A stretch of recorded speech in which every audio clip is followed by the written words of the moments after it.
Okay, we've got a voicemail number. That number is 219-2-David-P. This is going to be a harsh voicemail. Yesterday, during a live stream of the first day of the Kyle Rittenhouse murder trial, I told my story of when I was on a jury.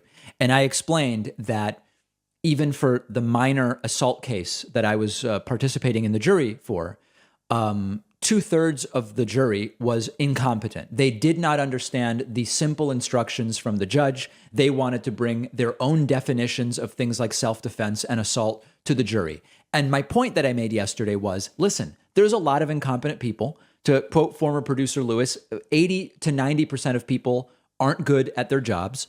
And it's harsh, and a lot of people get angry because if you're, okay, I understand it. I got a voicemail that sort of plays on this idea, and it's harsh, but I don't think it's inaccurate. Take a listen. Hey, David, it's Angie in Milwaukee. I just had to contact you after listening to your story about jury duty. First of all, I agree. The majority of people are really not competent to serve on a jury. Why I say this is because the people you described sound an awful lot like the people I work with every day. They're great, nice people, but the intelligence required to think through a guilty versus not guilty verdict and all the nuances of that, they just don't have it. Yeah, I mean, listen, this is tough because I don't want to make fun of people, but the issue, what was at issue in the jury I served on was someone punching someone else in the face, self-defense. And the judge made very clear there are rules. This was in Massachusetts at the time. There are rules for what counts as self-defense in the state. And you do have a duty to retreat.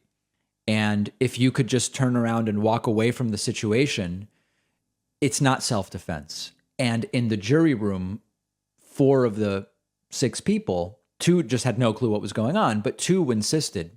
Now, if someone comes up to you and says something like this, you punch them in the face. That's self-defense, man. That's self-defense.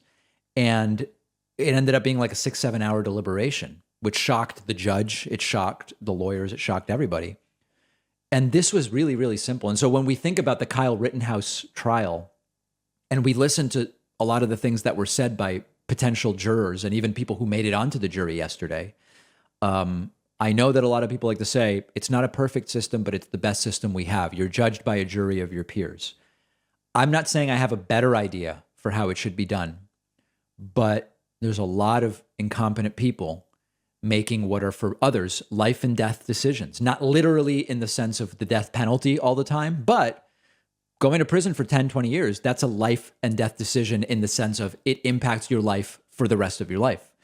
And I don't know any way to put it politely, but it's a very, very scary situation we have. On today's bonus show, we're going to hear about producer Pat's road trip down to Florida, where he's going to be for the next couple months. We are going to hear about, the protesters, the strikers rather, John Deere striking employees have gotten a pretty damn good offer from John Deere. It actually seems like some of these strikes may be having positive outcomes. We'll also talk about Pennsylvania offering state employees 5 days of paid leave for getting vaccinated. All of those stories and more on today's bonus show.